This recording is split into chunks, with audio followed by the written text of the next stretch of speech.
Bonsoir et bienvenue sur la page Facebook de National Geographic et sur le site de ecoloinfo.com. Nous sommes en direct pour un chat vidéo exceptionnel.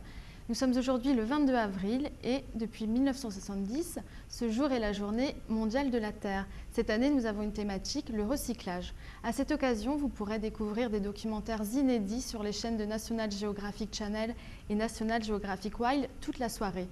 Vous pourrez découvrir notamment Les secrets de la Méditerranée, produit par Enric Sala et Pierre-Yves Cousteau.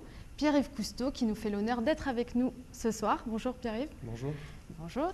Alors nous avons déjà de nombreux internautes sur la page Facebook de National Geographic et sur ecoloinfo.com qui sont plein de questions, qui sont très curieux. Donc j'espère que vous allez pouvoir répondre à toutes leurs... Moi aussi. Bon ben voilà. Alors on commence tout de suite. On a déjà une question, c'est très rapide, de Lulopa.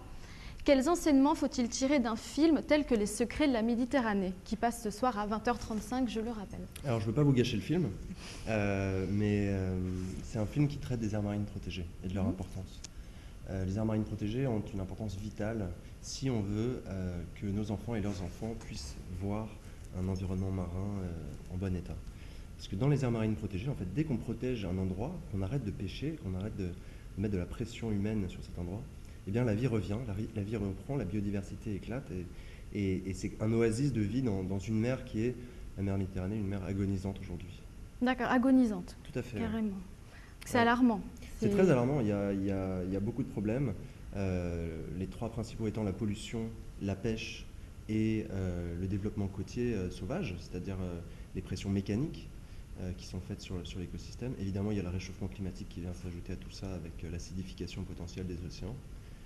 Donc il y a beaucoup de choses, il y a beaucoup de problèmes, mais les aires marines protégées peuvent représenter des zones de résilience, donc des zones qui permettront à la biodiversité de recoloniser les endroits qui ont été dévastés par l'activité humaine. Donc l'enseignement à tirer de votre film, c'est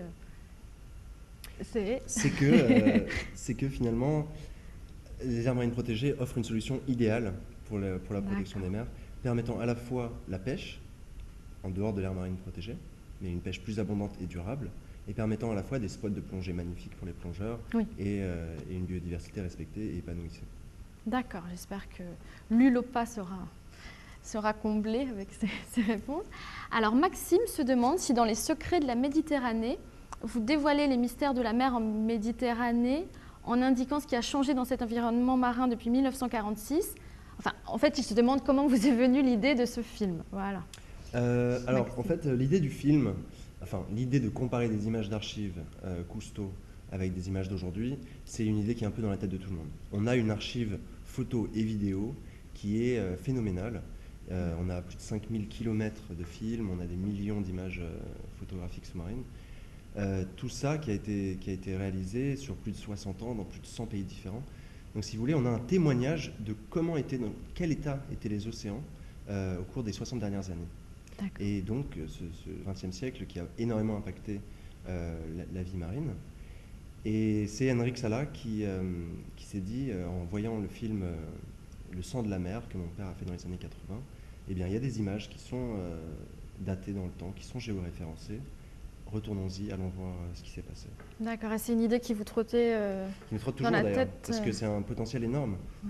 Aujourd'hui, si vous allez vous baigner en Méditerranée, vous n'avez jamais été sous l'eau, vous n'avez jamais vu un film, vous allez voir un poisson peut-être, et vous allez vous dire c'est génial, j'ai vu un poisson.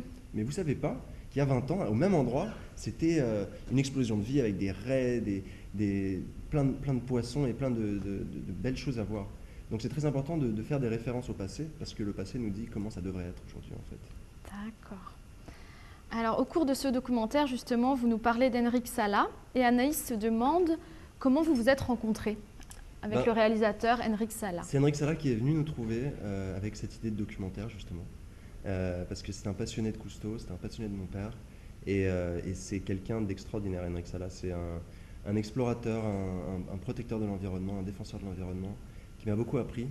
Et qui est quelqu'un d'adorable qui m'est très cher aujourd'hui après avoir passé un mois en mer avec les équipes National Geographic et Cousteau. Ça crée des liens d'être en expédition. Vous l'avez rencontré il y a combien de temps, Enric Sala? Eh bien, c'était il y a 1 an et demi à peu près. D'accord. Et le documentaire, vous avez tourné ensemble pendant 1 mois ou ça... C'est ça. Mais vous avez travaillé en amont, j'imagine. Et il y a eu du travail en amont, oui, bien sûr. Avec lui. D'accord. Alors, une autre question. Clémence. Clémence se demande si avec la Cousteau Society, vous vous positionnez en sentinelle au service de la protection des fonds marins. Par quelles initiatives participez-vous à cette sauvegarde de la biodiversité aquatique? Donc, alors, la Cousteau Society, Clémence, a développé un programme qui s'appelle Cousteau Divers. J'ai développé ce programme il y a à peu près 1 an et demi maintenant, qui commence. Qu'est-ce que c'est? Alors, Cousteau Divers, en fait, l'idée, c'est un peu de la science participative, du multimédia participatif et un aspect communautaire un peu à la Facebook, justement. Donc, en mélangeant ces 3 aspects, on veut unir tous les plongeurs du monde entier pour participer à la sauvegarde et à l'étude de l'environnement. Comment on fait ça? Oui. Eh ben, c'est simple. En fait, les plongeurs, on est les seuls à mettre le nez sous l'eau, à part évidemment les gens qui font du palmas tuba. Mais on est les seuls qui aiment la beauté de la mer, qui jouissons de la beauté de la mer. Pas qui aiment, mais qui en jouit, profitent. Oui, voilà, qui en jouit. Parce qu'on profite tous de la mer de différentes façons. Avec les poissons qu'on mange, avec l'oxygène qu'on respire qui est produit dans les océans. On en profite tous de différentes façons. Mais nous, les plongeurs, c'est vraiment pour voir la beauté qu'on y va.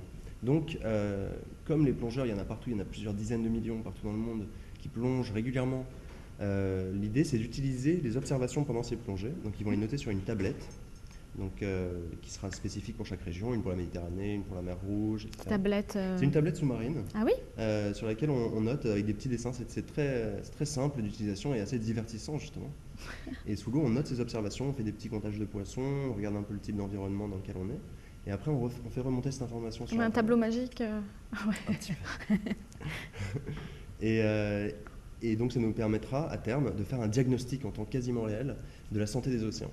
Et une fois qu'on aura ce diagnostic en place, on pourra déclencher des alertes s'il y a des problèmes environnementaux et faire des expéditions avec des scientifiques et en invitant à bord les gens qui auront le plus participé, les plongeurs, pour proposer des recommandations. Donc, tous les plongeurs du monde peuvent prendre leur petite tablette et... C'est ça. Donc le site s'appelle coustodivers.org et on a aussi une page Facebook Cousteau Divers. D'accord. Alors, une question de Loulou. Alors, Loulou, chez les Cousteau, l'intérêt et la défense des océans, cela semble être de famille, puisque vous êtes le fils, je le rappelle, du commandant Cousteau. Qu'en retirez-vous? Une fierté? Vous êtes fier de... Je suis fier, oui, d'être le fils du commandant Cousteau parce que je suis un fan de son œuvre. J'adore tout ce qu'il a fait, j'adore sa philosophie, sa poésie, son travail exceptionnel qu'il a fait pour que les gens prennent conscience de la beauté des océans et de leur fragilité. Et j'estime que j'ai beaucoup de chance aujourd'hui de pouvoir, avec la Cousteau Society, continuer son œuvre et faire perdurer sa philosophie. Et puis les temps changent aussi, donc trouver des nouvelles choses, trouver des nouveaux moyens comme Facebook, les réseaux sociaux, tout à fait, pour engager les gens à prendre conscience et à protéger l'environnement. D'accord. Alors Musso, c'est peut-être Guillaume, je ne sais pas, Musso vous demande, auprès de votre père justement, vous êtes vous-même devenu un passionné des fonds marins. Quelle valeur gardez-vous de lui? Alors, vous avez un peu répondu. Mais... Oui, mais il y a plusieurs valeurs. Je pense que la valeur principale, c'est l'amour de la vie et le respect de la vie. Donc aimer la vie, sa vie, et puis la vie des autres, puis la vie sauvage, respecter cette vie. Toutes les formes de vie. Toutes les formes de vie, oui, tout à fait. Parce qu'on est un petit maillon dans tout un écosystème et on a tendance à se croire supérieur à tout cet écosystème, mais sans lui, on n'ira nulle part. Donc c'est très important qu'on le respecte, cet écosystème. Et une des valeurs d'honnêteté aussi, de suivre son cœur, de suivre ses envies, de faire ce qu'on aime, parce qu'on ne peut faire les choses bien que quand on fait ce qu'on aime, finalement. Et voilà, ouais, c'est les valeurs principales que je retiens. D'accord. Alors, on a beaucoup de questions, je ne sais laquelle choisir. Maxime, tiens. Maxime, votre engagement écologique se tend-il au-delà de l'univers marin? Alors, en fait, tout est connecté. Donc, effectivement, c'est pas facile de s'occuper de tout, surtout quand on est seul. Mais en fait, protéger la mer, c'est également protéger de la déforestation, parce que la déforestation entraîne les glissements de terrain qui vont ensuite avoir des effets mécaniques sur la vie marine et potentiellement mauvais, néfastes. Et En fait, le point commun qu'il y a entre ce qui est terrestre et ce qui est marin, c'est l'eau. C'est l'eau. L'eau douce, l'eau salée, l'eau saumâtre, c'est l'eau. Et donc, à se sentir citoyen du monde, se sentir steward de la protection de l'eau, vous voyez ce que je veux dire? Je pense que c'est essentiel et que ça bénéficiera ultimement à tous les écosystèmes. Ouais. Oui, c'est la biodiversité, c'est la sauvegarde de l'environnement qui vous intéresse en général. Oui, alors, et de par peut-être votre famille, vous avez un amour particulier pour les fonds marins. J'adore la plongée, j'adore la mer, bien sûr. Oui. Vous avez été initié tout petit Tout petit, oui. Tout petit. Alors, une nouvelle question. Nous avons une question de Nathalie. Nathalie, l'année dernière était célébré le centenaire de la naissance de Jean-Yves Cousteau. Jacques-Yves Cousteau. Ah bah c'est trompé. Bah alors Nathalie, pensez-vous que dans 100 ans, il y aura toujours quelqu'un pour défendre son œuvre à travers le monde? Bah vous, évidemment. Dans 100 ans? Waouh. Dites donc. Pourquoi 130 ans. Pourquoi pas, pourquoi pas. Alors je pense que mon père a influencé des millions de gens dans le monde entier. Des gens qui sont devenus des biologistes, des gens qui sont devenus des protecteurs de l'environnement, des gens qui sont devenus des plongeurs. Et il a changé le monde, il a changé les gens. Et ça continuera de toute façon. Tant qu'il y aura des gens pour inspirer avec la beauté, en montrant la beauté, pour toucher le cœur des gens, il y aura toujours cette philosophie, cet amour de la vie, encore une fois, et ce respect de la vie qui sera transmis, espérons, qui va grandir et qui va permettre d'avoir des approches plus responsables par rapport à la gestion de l'environnement. Alexandra. Alors Alexandra, elle demande que fait votre entité Cousteau Divers, Cousteau Divers, pour sensibiliser les jeunes enfants au sort des animaux marins? Alors, en fait, la méthodologie de sciences participatives, c'est une plaquette qu'on amène sous l'eau, comme je vous disais. Oui. Et c'est très simple. Donc, à la fois, les plongeurs peuvent s'en servir pour noter leurs observations, c'est une chose assez sérieuse, mais toujours divertissante. À la fois, on peut s'en servir de façon pédagogique pour que les enfants apprennent quels sont les animaux dans telle région du monde, qui sont des sous-marins, qui sont des bioindicateurs de la santé des océans. Quelle est l'importance de certaines espèces, quelles sont les espèces invasives, quelles sont les espèces dont on va voir de plus en plus à cause du réchauffement climatique, des choses comme ça. Donc c'est à la fois utile pour les gens qui veulent participer à la connaissance et à la protection des océans, et à la fois utile au niveau pédagogique et au niveau de l'éducation et de la sensibilisation, notamment des enfants. Et vous avez des programmes spéciaux destinés aux enfants, des programmes pédagogiques, vous travaillez Alors actuellement, Cousteau Divers non, donc à part le fait que cette tablette est à double usage. Mais l'équipe Cousteau, oui, elle a un programme qui s'appelle Cousteau Kids, qui est donc un trimestriel, un journal trimestriel pour les enfants avec des activités dedans, des jeux, qui est même fait pour être utilisé dans les écoles. Qui est vendu en France Actuellement, il est vendu et distribué aux États-Unis et on est en train de chercher à le développer en France. Bah oui. Mais c'est pour les enfants de 10 ans à peu près. Et c'est merveilleux pour les sensibiliser à l'environnement. On lance un appel aux éditeurs. Voilà. Alors on continue avec TomTom. Pierre-Yves, vous êtes un fervent défenseur des requins pour lesquels vous développez un programme Cousteau Divers. N'est-il pas difficile de sensibiliser l'opinion publique au sort de ces créatures souvent empreintes d'une image négative? Oui. Les requins. Les requins. Vous racontiez une petite anecdote tout à l'heure hors antenne que vous pouvez peut-être faire partager. En fait, la première fois que j'ai plongé, j'avais 9 ans. Et la deuxième fois que j'ai plongé, c'était le lendemain. et j'ai vu un requin, un grand requin. Bon, j'étais tout petit, donc peut-être qu'il n'était pas si grand que ça, mais il m'a paru très grand. Et j'étais terrorisé de voir ce requin sous l'eau. Vous étiez... Je devais être à 6 mètres, 6-7 mètres de fond. Et je vois ce requin et j'étais partagé entre l'envie de partir dans l'autre sens à toute vitesse et de m'enfuir de ce requin, et la curiosité, parce que c'est vraiment des magnifiques créatures sculptées par l'évolution au cours des 400 derniers millions d'années pour être les prédateurs numéro 1 des océans. Et finalement, je suis très heureux parce que je suis resté, j'ai décidé de rester et d'observer ce requin qui, au bout d'un moment, a remarqué ma présence et est parti. Ça devait être un requin nourrice, je pense. Et en fait, je pense que la peur qu'on vit dans nos vies de tous les jours, que la société nous impose parfois aussi, eh bien, il faut la combattre avec l'amour et avec la curiosité. Donc là, en l'occurrence, j'avais peur de ce requin et ma curiosité m'a poussé, mon amour de cette bête, de sa beauté, m'a poussé à en savoir plus sur elle. Et je pense que ça, c'est une réaction très saine que beaucoup de gens devraient avoir quand vous sentez de la peur pour quelque chose. Eh bien, posez-vous la question pourquoi vous avez cette peur. Et allez chercher à mieux comprendre la chose qui vous fait peur. Parce que ces requins, finalement, ils sont essentiels à l'équilibre et au bien-être des océans. Ils maintiennent un équilibre entre les espèces qui font que les océans sont en bonne santé. Les océans ont évolué avec les requins dans l'équation. Donc si on retire les requins de l'équation, ce qu'on est en train de faire aujourd'hui, il y a 80 millions de requins qui meurent chaque année. Si on retire les requins de l'équation, on ne sait pas ce qui va arriver. Peut-être qu'on aura des effondrements de stocks de poissons, peut-être qu'on aura... on ne sait pas comment les océans seront impactés par ça. Donc les requins, c'est des créatures magnifiques avec des systèmes physiologiques développés à la prédation. C'est vraiment passionnant. Nous ne sommes pas leur proie. Ça, c'est l'effet dents de la mer. C'est l'effet dents de la mer, absolument. Qui a traumatisé tous les trentenaires. C'est une peur humaine ancrée en nous du fait que les pêcheurs de tout temps ont eu peur des requins. Ouais. Parce que les pêcheurs ramenaient du poisson, donc des animaux en détresse qui attiraient les requins. Les requins n'étaient pas là pour les pêcheurs, ils étaient là pour les animaux en détresse. Ils sont là pour ça dans l'océan, pour éliminer les animaux en détresse. Donc un requin ne va pas forcément nous manger. Pas du tout. Ouais. Quand vous êtes sous l'eau et si vous êtes calme, le requin va vous ignorer complètement, voire même avoir peur de vous.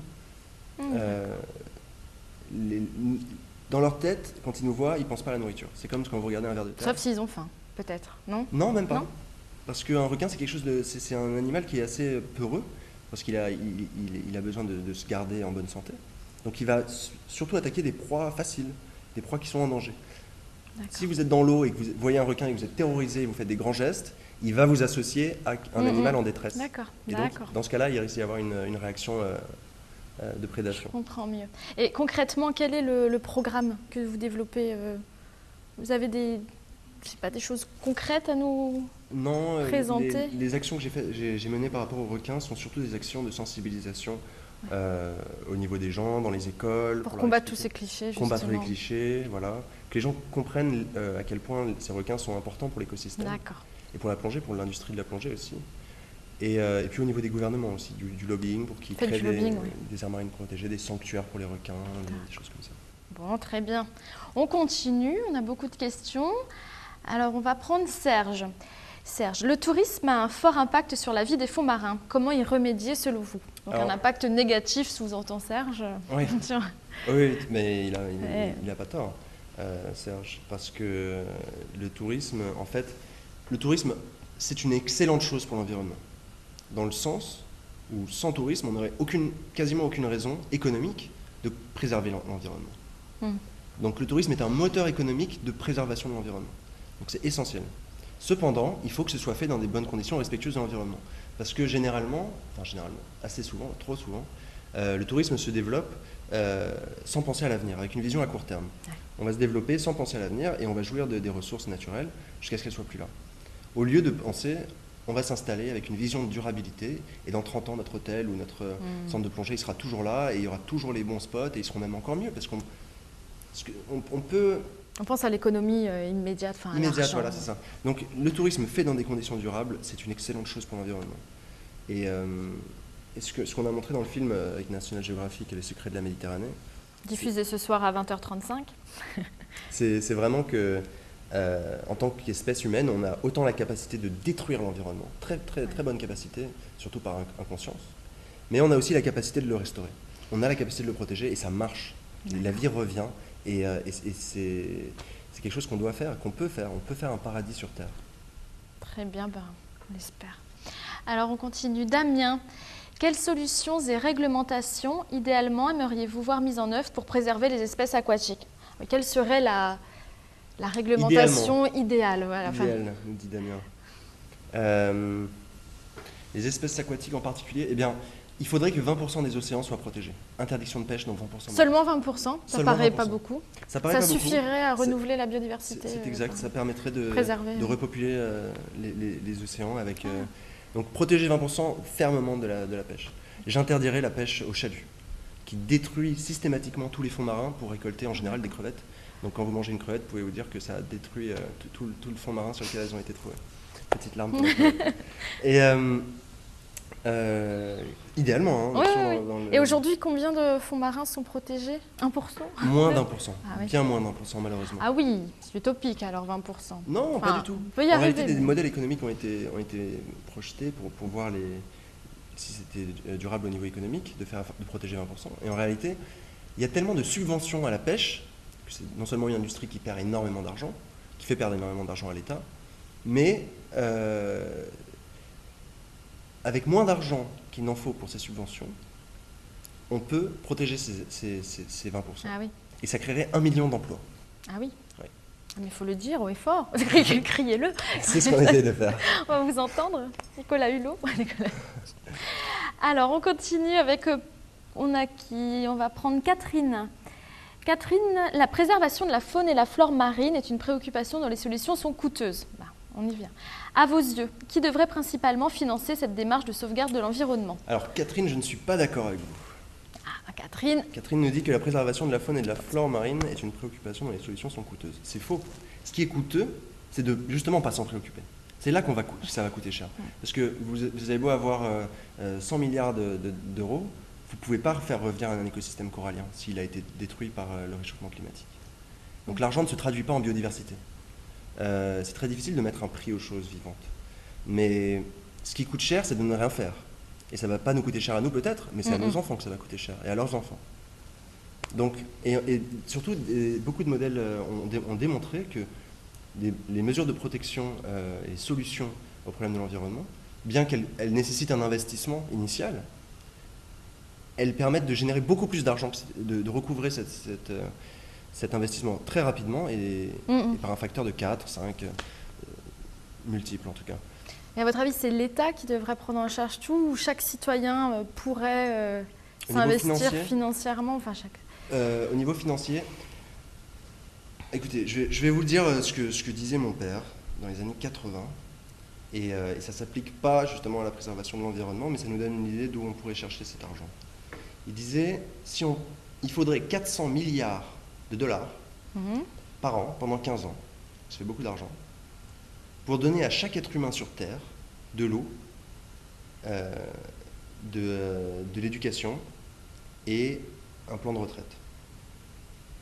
Donc pour rendre heureux, pour permettre de vivre décemment à tous les êtres humains de la Terre, voilà le coût.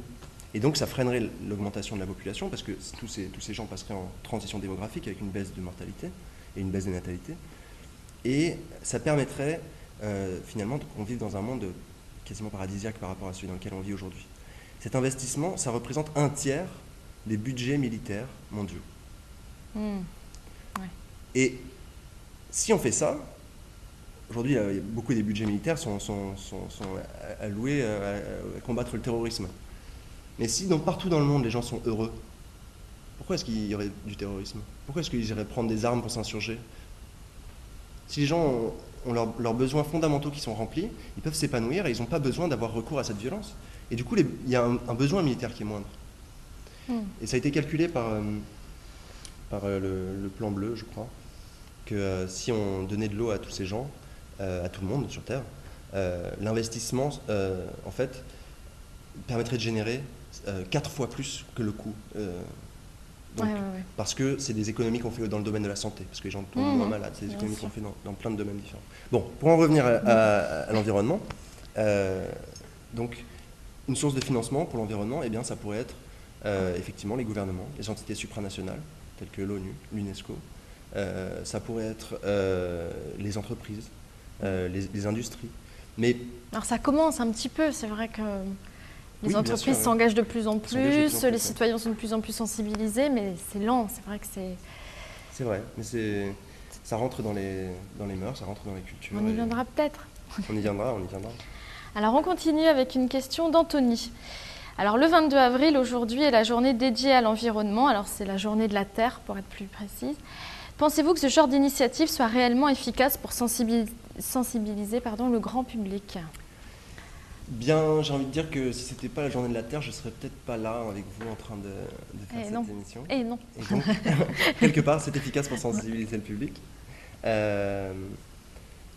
Oui, je pense que c'est important. Mais si on regarde les origines de ces journées de la Terre, journées de l'eau et choses comme ça, c'était des mouvements contestataires aux États-Unis qui disaient mais où va-t-on avec nos sociétés industrielles dans les années 70, donc il y a très longtemps. C'était en 1970 la journée de la Terre. Elle a été où va-t-on avec tout ça et finalement ces mouvements au début qui étaient presque révolutionnaires, qui demandaient vraiment à ce qu'on arrête de polluer les cours d'eau, qu'on arrête de saccager les océans, Eh bien aujourd'hui c'est devenu un peu plus mou, c'est devenu un peu des raisons de faire de la communication verte, des choses comme ça. Parce que justement c'est très difficile de changer des sociétés en profondeur. Il faut dire qu'aujourd'hui ces journées dédiées à l'environnement, la journée de l'eau, etc. sont moins contestataires, sont plus des journées commerciales. Un peu comme la Saint-Valentin. Oh non, non, j'exagère complètement. Non, mais c'est essentiel que pendant ces journées, on incite les gens à se poser des questions. On incite les gens, et je vous remercie de cette invitation, parce que c'est essentiel qu'on incite les gens à se poser des questions. Dans quel monde veut-on vivre ? Qu'on pose les bases de ce monde dans lequel on veut vivre, et qu'on les imagine. Et le simple fait de les imaginer, de se projeter, ça les crée dans nos têtes. Et le monde extérieur n'est qu'un reflet de ce qu'il y a à l'intérieur de nous. Parce qu'on crée ce monde.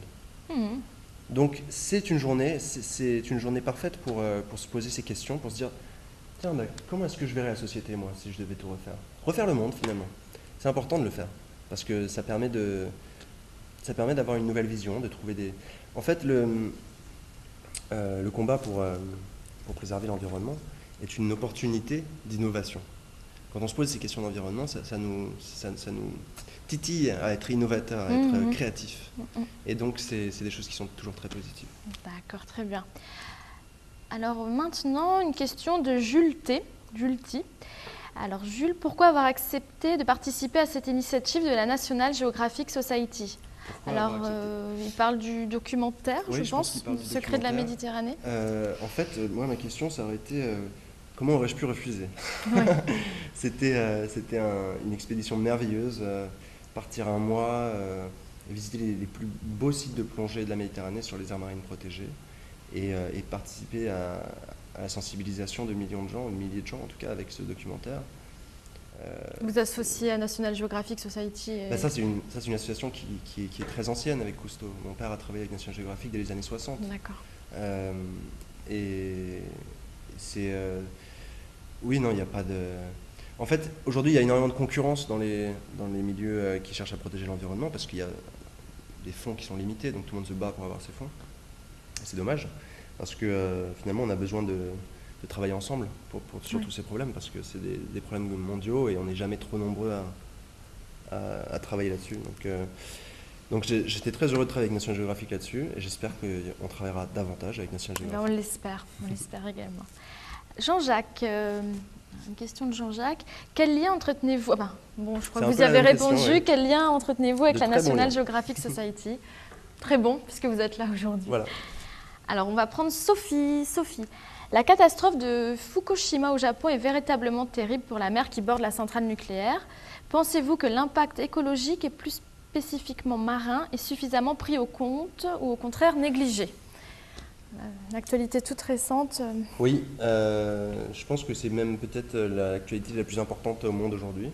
Alors, elle est cachée par les guerres qu'on est en train de mener à différents endroits du monde en ce moment, en France, par d'autres choses, mais il n'y a rien de plus important aujourd'hui, je pense, pour la survie de l'humanité que ces questions de nucléaire.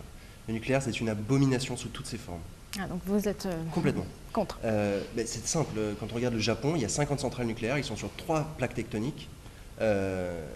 Il y a un jour où on a vu que Fukushima, ça a fait ce nuage, mais quand il y en a 4 ou 5 ou 6 des centrales qui pètent, qu'est-ce qui nous arrive à nous, à l'ensemble de la Terre ? C'est pas un problème national, c'est pas un problème local, c'est des questions qu'il faut prendre en compte sur une échelle globale.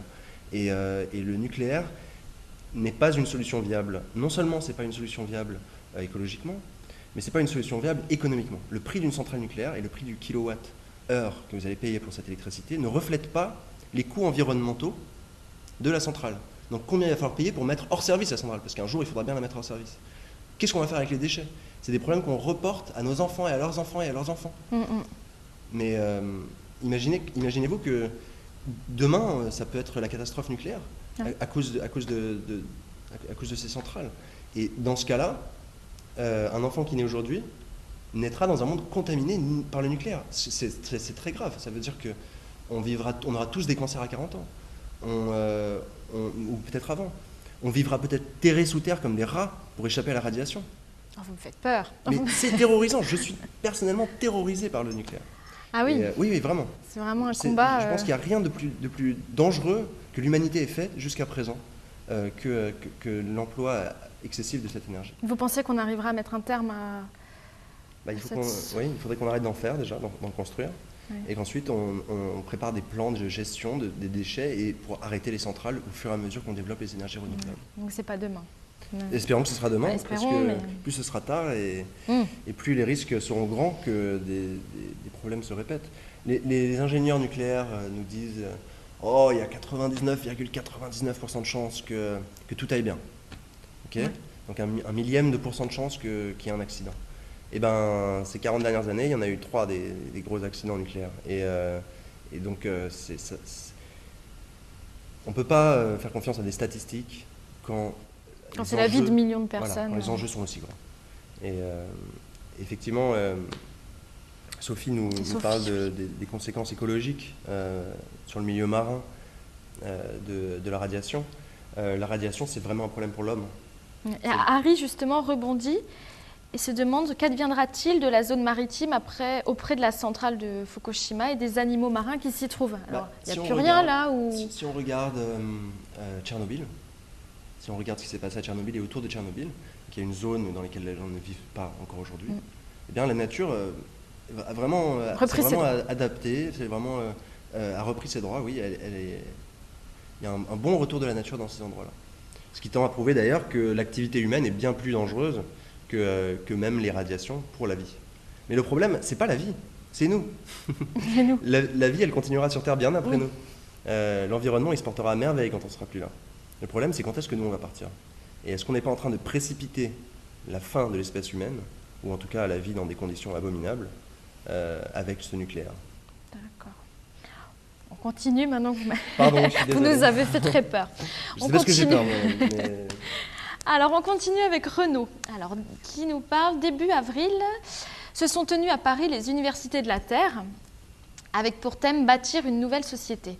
Une telle réflexion est-elle possible en occultant la dimension de préservation aquatique? Et ce serait quoi pour vous une société du futur idéale d'un point de vue écologique? Grande question. Grande question. On aurait 20% des océans protégés déjà. On serait bien moins nombreux aussi. On aurait réussi à stabiliser la population humaine bien avant qu'elle atteigne ces 7 milliards.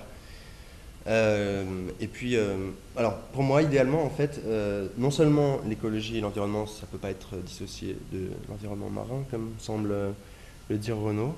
Je suis très heureux qu'il fasse ce thème, bâtir une nouvelle société. C'est vraiment fantastique de pousser les jeunes gens à réfléchir à ces questions. Donc pour moi, une société idéale, un monde idéal, non seulement ça passe par le fait que socialement, tout aille bien. Oui. Parce que c'est très important pour l'environnement. La société et l'environnement sont très liés. La culture et l'environnement sont très liés. L'éducation. La culture et l'environnement, par exemple, avec les ailerons de requins qui sont mangés en Asie, c'est culturel pour eux, ça ne leur apporte rien au niveau nutritif et ça dévaste l'environnement. Donc vous voyez, la culture et l'environnement sont toujours très liés, surtout quand on est très nombreux.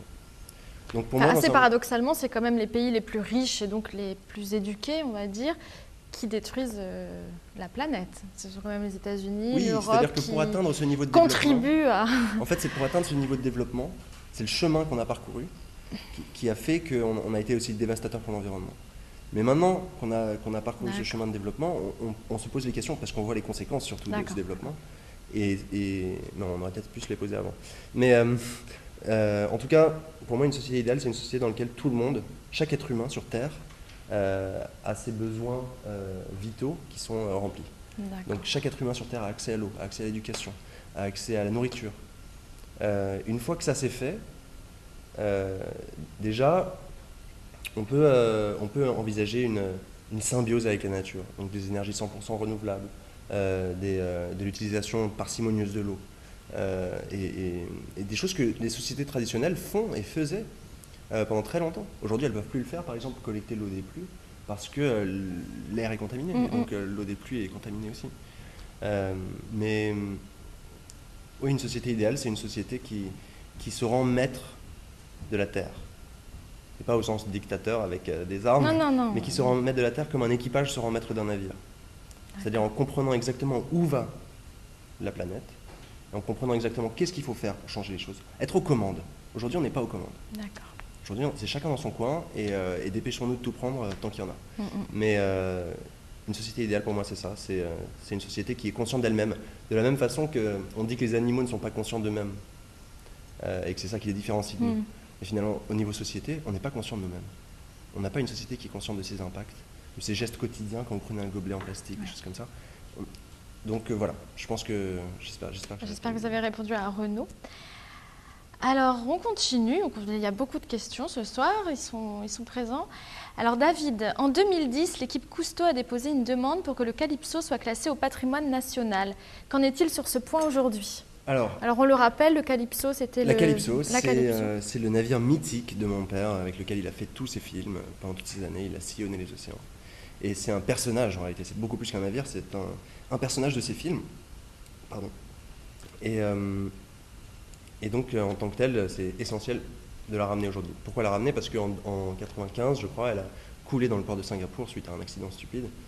Et aujourd'hui, on a réussi à la sortir de l'eau, à la ramener en France, à la reflotter. Aujourd'hui, on l'a amenée dans un chantier naval dans lequel on a commencé les réparations. D'accord. Et il faut encore beaucoup d'argent. Elle est où aujourd'hui ? À Concarneau. Il faut encore aujourd'hui beaucoup d'argent pour terminer ces réparations et pour la ramener comme ambassadeur de l'environnement. Et vous comptez vous en servir, vous, bien un sûr, jour bien sûr. Oui, si on arrive à la sortir de là, oui, ce sera un bateau phare pour l'environnement partout dans le monde. Donc est-ce qu'elle est au patrimoine national ? Je ne crois pas qu'aujourd'hui ce soit déjà le cas. J'espère que ce sera le cas très bientôt, parce que ça faciliterait, ça avancerait les réparations. Ouais. Et puis c'est un patrimoine français aussi, ce bateau.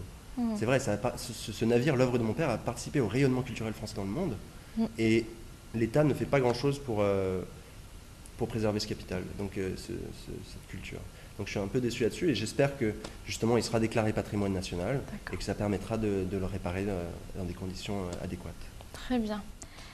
Alors Baba, comment ont été prises les images de votre film ? Comment s'organise l'équipe avec vous ? Avec qui vous avez travaillé, oui. D'accord. Avec qui vous avez travaillé ? Alors, comment ont été prises les images de votre film ? Alors, comment on a fait ? En fait, on est parti de Marseille avec l'Alcyone, donc l'autre navire de mon père qui a des turbovoiles, etc. Je ne vais pas vous en dire plus tout de suite. Et une équipe. Alors, il y avait qui comme équipe ? Il y avait Franck Lemelec et moi. On était les deux plongeurs du côté Cousteau. Et du côté National Geographic, on avait Henrik Sala, explorateur National Geographic, Manu Sanfélix et Leandro Blanco, deux caméramans sous-marins extraordinaires, avec un caméraman terrestre, Neil Guilinas. D'accord. Et donc nos journées s'organisaient à peu près sur 3 plongées par jour, et pendant ces plongées, eh bien, on explorait. Et puis on filmait la vie telle qu'on la voyait dans les réserves marines, en dehors des réserves marines. Après, on allait voir les pêcheurs, on les suivait pendant leur pêche, on leur posait des questions. Comment est-ce qu'ils perçoivent l'environnement ?